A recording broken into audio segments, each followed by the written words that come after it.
The White House is fighting a brand new battle to combat internal leaks. President Trump taking to Twitter to blast staffers for the latest wave of unauthorized media disclosures. The so-called leaks coming out of the White House are a massive over-exaggeration put out by the fake news media in order to make us look as bad as possible. With that being said, leakers are traitors and cowards, and we will find out who they are.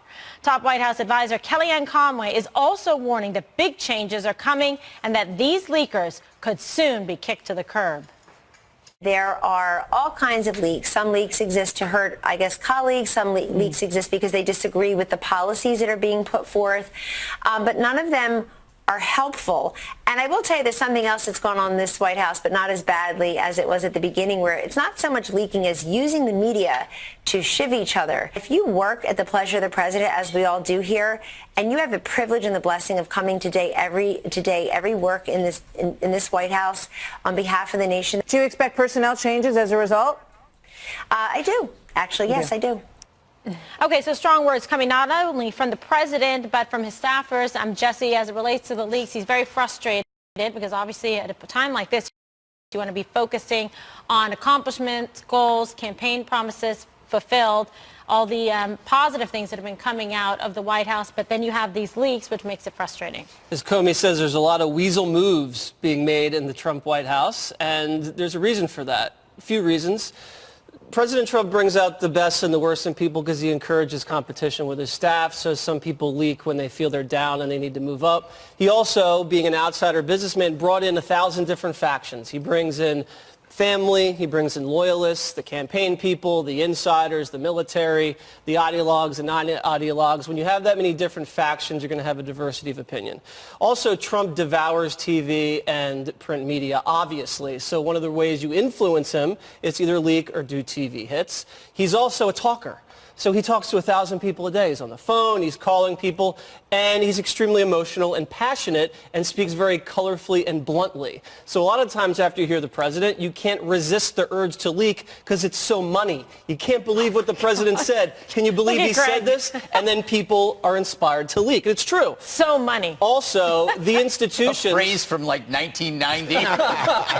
Swingers. And he's our youngest guy. Yeah, I don't know what that says about this table. I know, right? No, I mean, he brought it up. Shade. Yeah. So, and also the institutions in D.C., they're not always in love with the president. He ran against these institutions. We know Comey himself hated Trump personally, the FBI people too, and Comey leaked in order to trigger the special counsel. I think Kelly has gotten a hold on it. It was started as Niagara Falls. Now it's like half of Niagara Falls, but it's still bad. In the same sense, Trump utilizes the leaks because he can say that, look at the fake news media, and he can try to diminish their credibility. At the same time, there is fake news. There's legit leaks, but there is fake news because you have these sources that are unnamed, unverified, unsubstantiated, coming from third-rate players that have access to grinds, and they feed the press, and the press spins it negative. The Obama White House, you never had this problem. No one leaked, because they were on the same side as the press. So everything that came out of the Obama White House was spin, and it was spun positively for Obama. All right, well, there you go, a waterlog for you. Whoa, okay. Soak money. that in, Juan. All right, Dana, please try to match that. I mean, match it. I don't think I could. I don't have enough air in order to say all of those things. Money, Jesse, money. Okay, so when I was there, I would say that if the White House communications team was on the front page of the paper or leading the five, I would have been mortified because you don't want to be the news. You want the president to be the news, and he is the news, and because this is also just a part of him. The other way to look at this, though, is that if we are leading the show with this news, that must mean that things are pretty good elsewhere. I mean, we're not leading it with any other sort of dramatic thing, but we're going to talk about Israel and Gaza in the next block. So I do think that there's a big problem. I think that a lot of people believe that if they're talking to somebody in the media and you get a little bit of a thrill when you see yourself quoted, even if it's anonymously, because you know that somebody thinks you're important. So those reporters keep going back. They're not fake. They're actually journalists who are reporting the story. The president calls them traitors. And I would assume in a small group like the one that they had where the McCain comments leaked out about Kelly Sadler, they probably know who it is. I do think it's interesting, though, that Maggie Haberman of the New York Times, one of her tweets yesterday was that sometimes the people complaining most about the leaks are actually the leakers. So I don't know who's getting fired. What does that tell you? I don't know. It's always been my experience that the person that usually complains the first and the loudest is the leaker.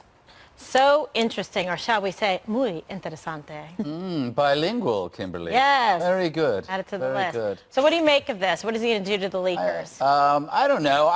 I'm not sure if it's a leak. I think about my experience working in magazines and stuff and stories that get out. A lot of leaks, like people don't actually call up a reporter. They usually vent. Or they go to a bar and they talk loudly. This is what That's what you do. That's what I do. And so what happens is, to Jesse's point, all this like interesting stuff is coming out. Like Trump is the show. He's the show. So people come out and they talk about stuff, and then that gets picked up. And it's happened to me a lot of times when I used to work in magazines. I would tell somebody a story, and then it would be in the magazine. I'd go like, why did I tell that to that guy? Because he got drunk, and then he told somebody else, and that ends up in page 6, and then I got to explain myself. That's the Pinot Noir game. I know that's yes, game. but I do think that that's what it is. I think it's people venting and people gossiping, but I don't think it's actually deliberate leaks because. You don't think that one is, though? Like this one about Senator McCain? I think to me, it seems like a deliberate. No, I think somebody walked out and was disgusted by the joke. Disgusted by the joke. Walked outside. Said, "I can't believe." Yeah, no, didn't call a reporter, but said to somebody else, "You wouldn't believe what this person said." But they had it. That's like 3 sources, though. Well, maybe it was. Then 3 they people. probably backed it up. But yeah, I mean, listen. Obviously, he has to do something to make sure if you have people in there talking, and it's just counterproductive to a positive work environment, Juan, in terms of for any administration, whether it was an Obama administration or Clinton or Bush or with President Trump, when you're trying to focus on goals and objectives and world peace, this is a distraction. Well, this is kabuki theater because it seems to me on so many levels what we're dealing with here today is the fallout from the nasty comment about Senator McCain. And people say, oh, my God, this is a leak. This is terrible. Guess what? The real problem here is what was said and then the failure to apologize publicly for it. And so it's kind of like, well, let's throw up the fog. Let's put on the shoes and the act and the mask. And we'll pretend that's not the story. The story is the leaks. Well, the leaks have been there all along. I was just curious about leaks. Well, just remember, it was just last week, I think, that the president, maybe it was this week, things go so quickly, the president was tweeting about this Chinese company and the negotiators who were trying to make a deal on trade with China said, we didn't know anything about it. Where'd that come from? Why is that in the papers? Or you think about something like, going back his light schedule in the mornings, his executive time. You say, that's a leak. Gee, I don't know. Rob Porter, John Kelly. How about his nasty comment about people coming from Africa, the Caribbean, El Salvador? How about just last week, Kirstjen Nielsen? They said, oh, Kirstjen Nielsen wasn't going to resign. Oh, but then John Kelly says, yeah, I called her and asked her not to resign. All right, Juan, you drifted so far apart from what this is about. This is exactly what you are the one who is off in space, and this is what it's about. And the fact is, I'd need you to explain that to me, Juan. I will, Why am I off in space? Because the story is about the White House trying to change the story, Greg. The White House does not want to focus on what was said about Senator McCain. They want us instead to pretend like, oh, poor President Trump is under siege by his enemies who are leaking. That's what I'm responding to, Juan. I don't think That's that exactly what I'm trying to either. respond to, so you don't have to say I'm off in space. The important point here, you have to separate the elements, the leak from the leaking, okay? Right. The leak, which is a joke that was told in private, that's a separate story. And you could be upset, Juan, about something that is said privately or off camera that suddenly ends up in the press, Juan, because that has happened to you, and it has happened to me, and it has happened to a lot of people when you say something, and all of a sudden it becomes a big story because somebody leaked it. So the point of this story isn't about the item itself, which is the joke. It is about how something private becomes a public story.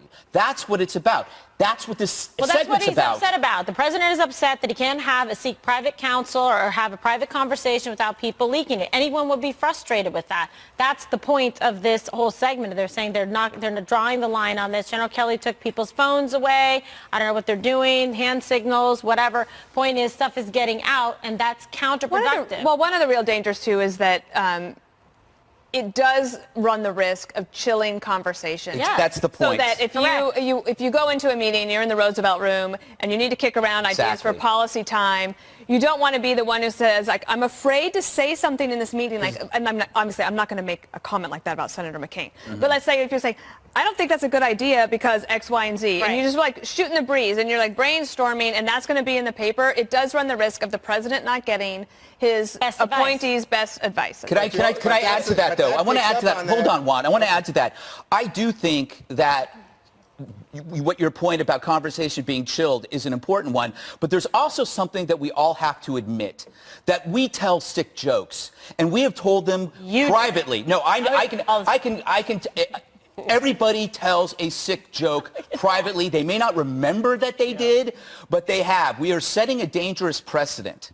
All my favorite people are tasteless. But that's what's interesting about this is that somebody in the room took the Yes. joke and that because is it distrust, It's a terrible dislike, joke. whatever it is, that they don't like somebody in the room, that they were willing Yes. to go out and do that. Yeah. That is that is actually a bigger institutional And problem. but by the way, you wouldn't can want say somebody around like the that. joke is awful. But it wasn't a joke. It was a bad joke. It wasn't. Nobody has, except you, has Nope. described it as a joke. To say that this that's man inaccurate, actually. is just about dead is nobody took it as a joke. It wasn't reported as a joke. But let me just You're finish my inaccurate. point. My point to you is we know the president talks a great deal. Right. He talks to people here at Fox News apparently regularly, right? Now, who are you referring to? I don't know. I think I can rub somebody here. I can go either way on either side of me. But it just seems Don't to rub me me. that what you get here is people who are in the know and who are strong Republicans, Karl Rove saying, the president is the biggest leaker of all. Right, because he talks. Oh, he talks. But what I'm saying is when you talk about people having confidence, these are Trump's people. He brought these people in. And then all of a sudden, we are having a Not all of discussion them. like, oh, gee, the poor president. Poor president. What are you talking about? I never said poor president. Well, Juan. I mean, it's ridiculous. Yeah. Bottom line is he's transparent. So you know what he leaks? He leaks on Twitter. I'm talking he tells about- everybody I'm what he talking about thinks the and gri- what he's feeling. And by the way, he's the president. He's the owner and the keeper of the information. So if he wants to talk to a reporter, whether it's Maggie Haberman or whether he wants to talk to somebody, Rudy Giuliani, whatever, this is what he does. It's how he operates, how he does business. I think a lot of So people I don't know have how the grudges. A lot president of people can be a think that leaker. there needs to be some historical record kept because things are so strange right now Wait, in the what? White House. What? There should be a record because it's strange? Yeah, people want the historical record to be clear. I mean, it's like the phone call with the Australian. Remember when the president said, oh, no problem with that call to the Australian prime minister. Turned out there was a big problem, and that somebody leaked it because they wanted the world to know Yeah. this is the way he talks to our allies. I've witnessed things said in this company by people who didn't think it was ever going to be public, but somebody said it. That was profound.